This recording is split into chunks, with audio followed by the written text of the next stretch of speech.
ich wusste, dass das Risiko hoch ist. Normalerweise sagt man, man hat Glück, wenn man 3 Ultras von dieser Länge in einer Saison verletzungsfrei schafft.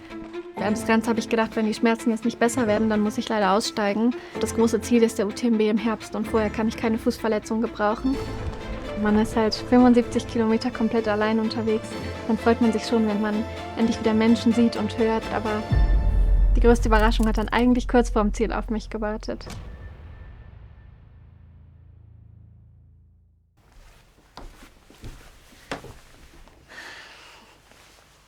Also der Zugspitz Ultra Trail ist das größte Trailrunning-Event in Deutschland und er führt um das Massiv der Zugspitze.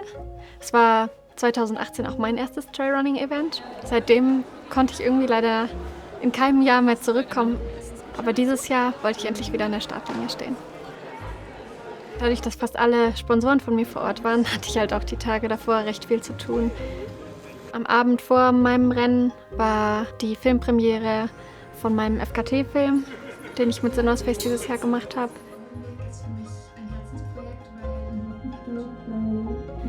Dann habe ich vor meinem Rennen am Tag den Livestream kommentiert von der Golden Trail National Series. Wir versprechen beste Unterhaltung.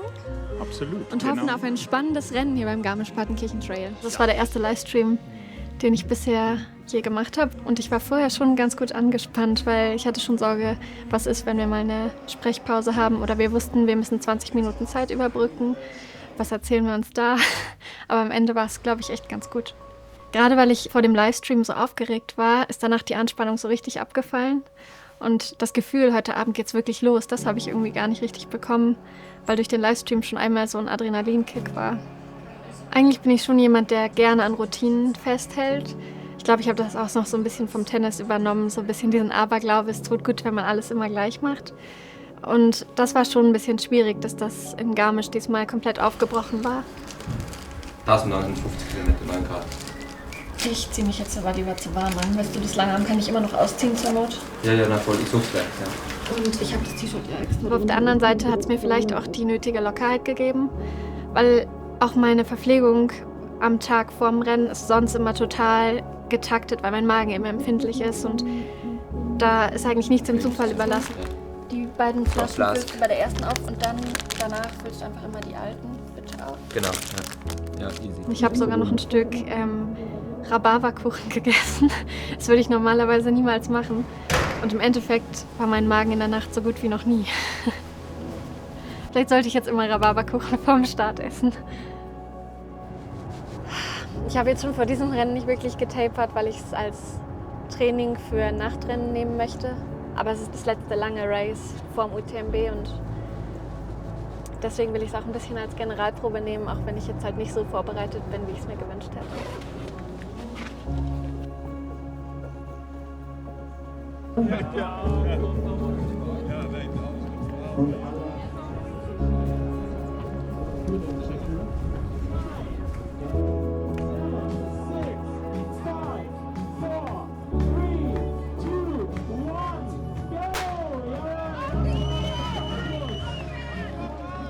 Also der Start war um 23 Uhr in Ehrwald und ich habe am Anfang noch gedacht, ich darf nicht zu schnell angehen, habe dann aber gesehen, dass vor mir sich so eine Männergruppe löst und gedacht, dass ich die Lücke noch zumachen könnte. Nur nicht zu schnell starten. Und bin dann mit den beiden führenden Männern so die ersten 10 Kilometer zusammengelaufen und das war richtig cool, weil wir haben uns halt unterhalten, gegenseitig ein bisschen supportet und so sind die ersten Kilometer und auch die erste Stunde total verflogen. Also das war ganz angenehm. Die beiden hätte ich jetzt gern bei jedem Rennen dabei. Dann waren wir am ersten Anstieg oben und da musste ich leider eine kleine Toilettenpause einlegen. Und da waren die beiden schon im Downhill und danach habe ich sie eigentlich nie wieder gesehen.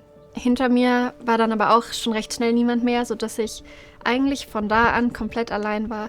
Kilometer 10 bis Kilometer 30 waren deswegen für mich recht schwierig. Da waren Schneefelder zu queren, auch recht viele. Und über manche, die gerade runtergingen, waren Seil gespannt. Da habe ich mich halt festgehalten, auf den Hintern gesetzt und bin möglichst schnell runtergerutscht.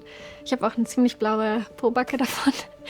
Aber bei den anderen Schneefeldern, die waren seitlich zu queren, da war das viel schwieriger. Allgemein ist mir schwer gefallen, dass in den Downhills, wo halt auch die Schneefelder waren, ich dann niemals irgendwie vor mir wen gesehen habe und nicht wusste, bin ich noch richtig. Weil wenn man dann erstmal Tempo drauf hat im Downhill, ist es gefährlich, dass man irgendwie eine Abzweigung verpasst oder eine Markierung und dann muss man halt Höhenmeter wieder hochlaufen und da verliert man halt viel Zeit. Deswegen war das besonders wichtig und ja, die Kilometer waren ganz schön zäh. Mach's gut. So gut, Ida. Auf geht's. Da in dem Downhill hat mir dann noch ein bisschen der Fuß wehgetan und da habe ich gemerkt, okay, so richtig einfach wird die Nacht nicht. Also eigentlich hat meine Regeneration nach dem Innsbruck Alpine gut funktioniert. Ich habe mich recht gut erholt und bin dann wieder ins normale Training eingestiegen. Und nach meiner ersten intensiven Trainingswoche hätte ich am Wochenende einen Long Run gehabt. Und dann habe ich mich dazu entschieden, an so einem Rennen in Italien teilzunehmen und zu schauen, dass ich meinen Long Run sozusagen in diesem Rennen absolviere. Und da habe ich das erste Mal im Downhill so ein bisschen Stechen unterm Fuß bekommen. Und dann wusste ich, ich muss jetzt rausnehmen und alternativ trainieren, um mich nicht zu verletzen. Eigentlich bin ich es gewohnt, dass ich mein Training hauptsächlich über Laufkilometer mache. Aber so habe ich dann echt 2 Wochen fast jede wichtige Einheit auf dem Rad gemacht, was jetzt nicht so meine Lieblingssportart ist. Ich probiere jetzt heute mal die neue Uhr, aber die darf ich bei der Zugspitze noch nicht tragen, weil die wird erst danach gelauncht. Der einzige Unterschied ist eigentlich, dass sie schmaler ist als die alte Race. Sonst kann sie genau das Gleiche. Aber mein Fuß war dadurch dann wieder richtig gut und verheilt. Aber ich hatte schon im Hinterkopf, es kann halt passieren, dass es mir im Downhill wieder wehtut und dass es halt da auch passiert.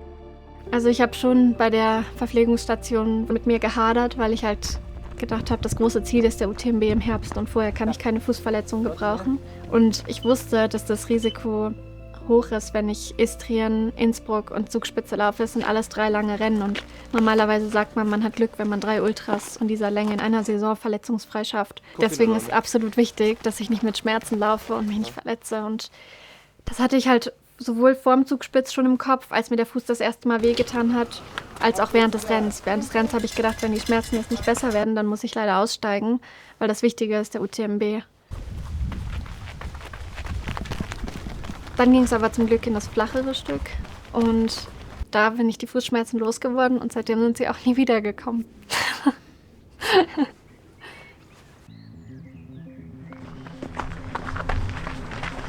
Musst du Johannes sagen, an der nächsten VP brauche ich so 2 kleine Salzbrezeln.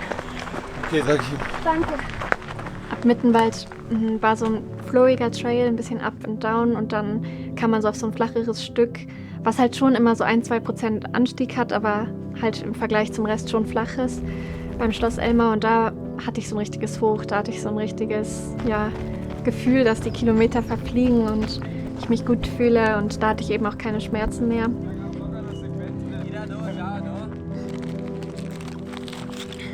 Tschüss. Tauschen wir jetzt? Es war auch ein wunderschöner Sonnenaufgang. Wow. Mal gut sind wir so früh wach.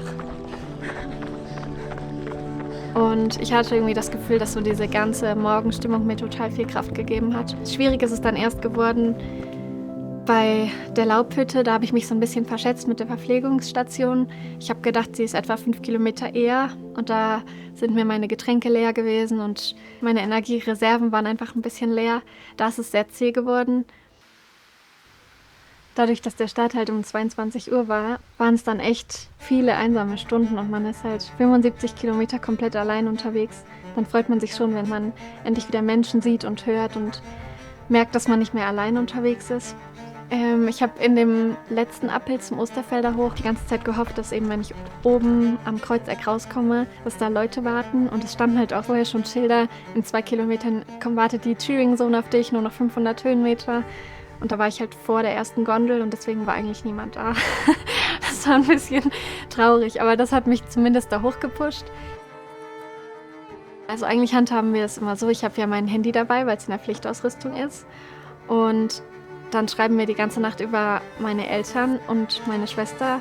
Und die Nachrichten während des Rennens auf seiner Uhr zu lesen, das motiviert natürlich unheimlich. Gerade wenn man halt irgendwie so einen Tiefpunkt hat, dann hat man echt das Gefühl, man ist nicht allein auf der Strecke. Und genauso schreibt mir Johannes halt meistens, wie ich im Rennen liege, also an welcher Position ich beim Frauenrennen liege, wie viel Vorsprung ich nach vorne und nach hinten habe, damit ich es so in etwa einschätzen kann. In den letzten 200 Höhenmetern, da hat jemand auf mich gewartet an der Strecke und mich nochmal supportet. Die war da hochgelaufen und hatte dann gesagt, der dritte Mann, der ist dir jetzt recht dicht gekommen. Dein Vorsprung ist, ich glaube, auf unter 10 Minuten oder so gegangen. Es war jetzt nicht mein Hauptfokus, dass ich da aufs Overall-Podium laufe, aber es war auf jeden Fall das, was mich in dem Moment nochmal motiviert hat, weil ich gedacht habe, ja, jetzt war ich das ganze Rennen auf Rang 3 und dann ist es ärgerlich, wenn man auf den letzten Kilometern überholt wird. Auf der anderen Seite habe ich halt gesehen, dass das Gewitter kommt und hatte gehofft, dass ich halt irgendwie trocken noch ins Ziel komme. Als ich den Radweg nach Garmisch gelaufen bin, habe ich von Hotels aus der Entfernung, von Leuten vom Balkon Zujubelschreie gehört und meinen Namen gehört und das ist dann schon nochmal besonders motivierend. Aber die größte Überraschung hat dann eigentlich auf mich gewartet, als ich den Zielbogen gesehen habe. Eigentlich wollten wir auch an der Strecke stehen und Ida anfeuern, aber dann haben wir uns direkt ans Ziel gestellt, weil wir Angst hatten, dass sie so schnell ist und wir sie dann verpassen. Ich bin die Straße Richtung Ziel in den letzten Kilometer gelaufen und dann habe ich auf einmal gedacht, die Frau da vorne, die sieht ja aus wie meine Mutter. Und dann habe ich ihre Stimme schon gehört und mich richtig gefreut, weil ich gewusst habe, sie sind da, um mich zu überraschen. Und irgendwie war die Freude so besonders groß, weil ich diesmal gar nicht damit gerechnet habe. Und sowohl sie als auch Mimi haben mir eigentlich die ganze Nacht und den ganzen Vormittag immer geschrieben. Und sie haben sich nicht anmerken lassen, dass sie eigentlich schon unterwegs waren, beziehungsweise schon in Garmisch-Partenkirchen waren und dann da auf mich gewartet haben. Sie haben das irgendwie so gut versteckt, dass ich überhaupt nicht damit gerechnet habe, dass sie dann wirklich dort sind und im Ziel auf mich warten.